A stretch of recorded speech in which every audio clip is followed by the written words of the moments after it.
2023-24లో మేము పదవి నుంచి దిగినాడు ఆ రోజు రాష్ట్ర సంపద 4,51,000 కోట్ల నుండి 15 లక్షల కోట్లకు పెరిగిన మాట నేను మీకు గుర్తు చేస్తా ఉన్నా. భారతదేశంలో ఏ రాష్ట్రం కూడా మరి ఇంత పెద్ద ఎత్తున 232% పురోగతిని సాధించలేదు. అట్లాగే పర్ క్యాపిటా ఇన్కమ్ మేము బాధ్యత చేపట్టిన నాడు 2013-14లో తెలంగాణ యొక్క తలసరి ఆదాయం కేవలం 1,12,000 రూపాయలు. కానీ 2024లో ఆనాడు మేము బాధ్యత నుండి తప్పుకునే నాడు మరి 1,12,000 రూపాయల నుండి 3,56,000కు చేర్చి భారతదేశంలో నెంబర్ 1 స్టేట్గా తెలంగాణ నిలబెట్టింది కేసీఆర్ గారి నాయకత్వం. మల్టీ డైమెన్షనల్ పావర్టీ అనే ఒక ఇండెక్స్ ఉంటుంది, నీతి ఆయోగ్ వాళ్ళు చూస్తారు దాన్ని.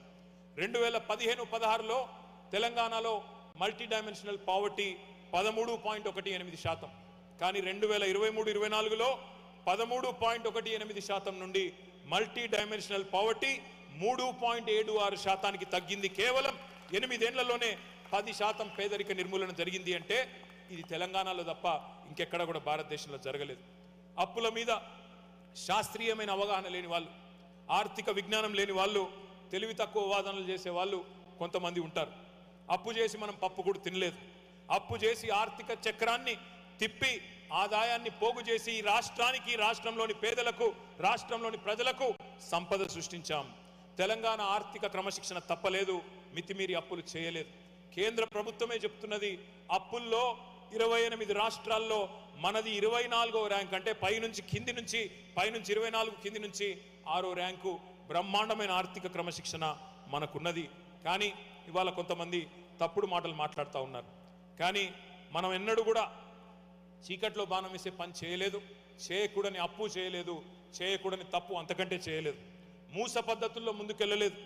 అవుట్ ఆఫ్ ద బాక్స్ ఆలోచనలతో, వినూత్నమైన ఆవిష్కరణలతో, పాలసీ డిస్రప్షన్తో విప్లవాలను సృష్టించాం. మాంద్యం ముసురుకున్న కాలంలోనూ, పెద్ద నోట్లు రద్దయినా కూడా, కరోనా లాంటి ఇబ్బంది వచ్చినా కూడా తెలంగాణను ఆర్థిక రంగంలో ముందుకు తీసుకొని పోయినాం. కేసీఆర్ గారు ఆయన ఒక మాట ఇస్తే మరి నెరవేర్చి తీరుతారనే విశ్వాసం తెలంగాణ ప్రజల్లో ఉంది. కేసీఆర్ అంటేనే విశ్వాసానికి చిరునామా. ఆయన నినాదం ఇస్తే అది సంచలనం, ఆయన విధానాన్ని ప్రకటిస్తే అదొక విప్లవం.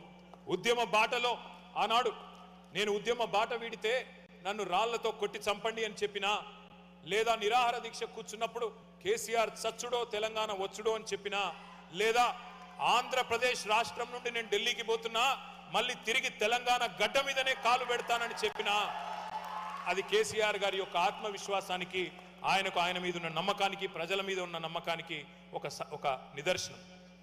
4 ఏళ్లలో ఇంటింటికి నల్లాబెట్టి నీళ్ళు ఇస్తా, ఇయ్యకపోతే ఓట్లు అడగా అనే రాజకీయ నాయకుడు భారతదేశంలో ఎక్కడన్నా ఉంటాడా? ఒక కేసీఆర్ తప్ప ఆలోచించాలని చెప్పి నేను కోరుతా ఉన్నా.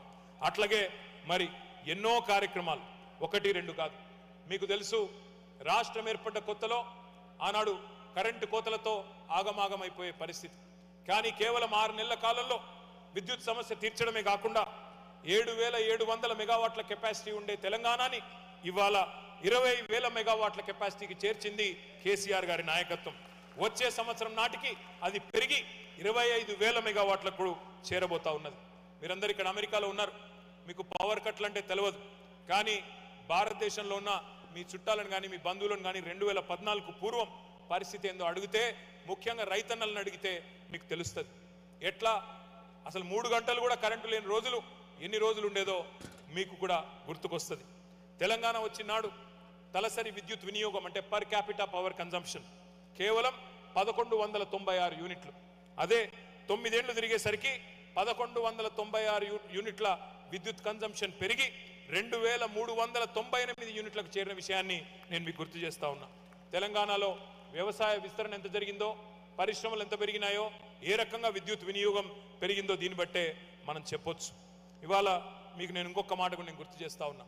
తెలంగాణ అంటేనే ఒకనాడు పడావు పడ్డ భూములు, ఎండిపోయిన బాయిలు అనే ఒక విషాదమైన పరిస్థితి.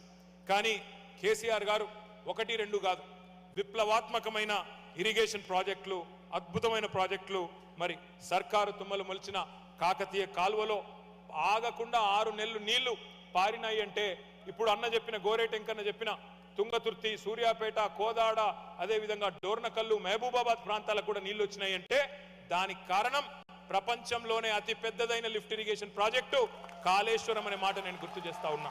ఇవాళ ఒక్క కాళేశ్వరంతో కొత్త ఆయకట్టే కాదు, శ్రీరామ్ సాగర్ శివాలయంగా మారిపోయిన శ్రీరామ్ సాగర్ కూడా ఈరోజు తిరిగి పునరుజ్జీవ పథకం ద్వారా దాన్ని మరి రివర్స్ పంపింగ్ ద్వారా దాన్ని కూడా తిరిగి జీవింపజేసుకున్నాం. మీరందరూ వినే ఉంటారు చైనాలో 3 గార్జెస్ డ్యామ్ గురించి. 3 గార్జెస్ డ్యామ్ కట్టడానికి చైనా వాళ్ళకి 16 సంవత్సరాలు పట్టింది. కానీ ప్రపంచంలోనే అతిపెద్ద లిఫ్ట్ ఇరిగేషన్ ప్రాజెక్టు మన తెలంగాణలో మన కేసీఆర్ గారి నాయకత్వంలో 4 ఏళ్లలో నిర్మించిన ఘనత మన ప్రభుత్వానిదనే మాట నేను మీకు గుర్తు చేస్తా ఉన్నా. ఇది ఎందుకు చెప్తా ఉన్నా అంటే కొంతమంది మూర్ఖులు తెలిసి తెలియక మాట్లాడుతున్నారు. కాళేశ్వరం కూలేశ్వరం అయిపోయిందని మాట్లాడుతున్నారు. కానీ వారికి తెలియని విషయం ఏమంటే 45 లక్షల ఎకరాలకు నీళ్లు ఇచ్చే ఒక జల అక్షయ పాత్ర కాళేశ్వరం. గోదావరి జలాలను ఒడిసి పట్టి 80 మీటర్ల స్థాయి నుంచి సముద్ర మట్టానికి 618 మీటర్ల పైకి తీసుకుపోయే ఒక అద్భుతమైన ప్రాజెక్టు కాళేశ్వరం. కాళేశ్వరం అంటే ఒక్క బ్యారేజ్ కాదు, కాళేశ్వరం అంటే 3 బ్యారేజీలు, కాళేశ్వరం అంటే 19 రిజర్వాయర్లు, కాళేశ్వరం అంటే 21 పంప్ హౌజులు, కాళేశ్వరం అంటే 203 కిలోమీటర్ల సొరంగాలు, కాళేశ్వరం అంటే 1531 కిలోమీటర్ల ప్రవాహ కాలువలు, 141 టీఎంసీల స్టోరేజ్ కెపాసిటీల సమాహారం కాళేశ్వరం. నేను ఒక్క మాట మిమ్మల్ని అడుగుతా, ఇక్కడ ఉన్నారు మీరందరూ చాలా మంది ఇల్లు కొనుక్కునే ఉంటారు. అమెరికాలో మీరు ఒక ఇల్లు కొనుక్కుంటారు. కొనుక్కున్న తర్వాత 2 ఏళ్ళు 3 ఏళ్ళు అంతా బాగానే ఉంటుంది. 3వ ఏట చిన్నగా ఎక్కడెక్కడో ఒక మూలల ఎక్కడో ఒక అర్రలో మరి ఒక చిన్న చోటు నుంచి లీకేజ్ స్టార్ట్ అయింది అనుకోండి, మొత్తం ఇల్లు గులగొడతారా లేదా రిపేర్ చేసుకుంటారా? ఇవాళ మేము ఈ ప్రభుత్వాన్ని, తెలంగాణ ప్రభుత్వాన్ని అడిగింది అదే.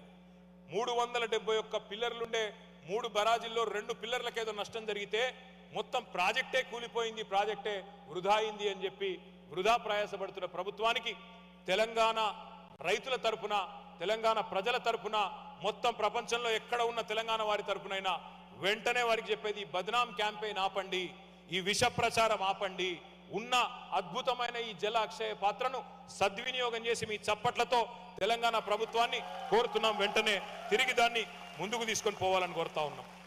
ఒకనాడు 3 HP మోటార్ నడపడానికి కూడా అవస్థపడ్డది తెలంగాణ రైతులు.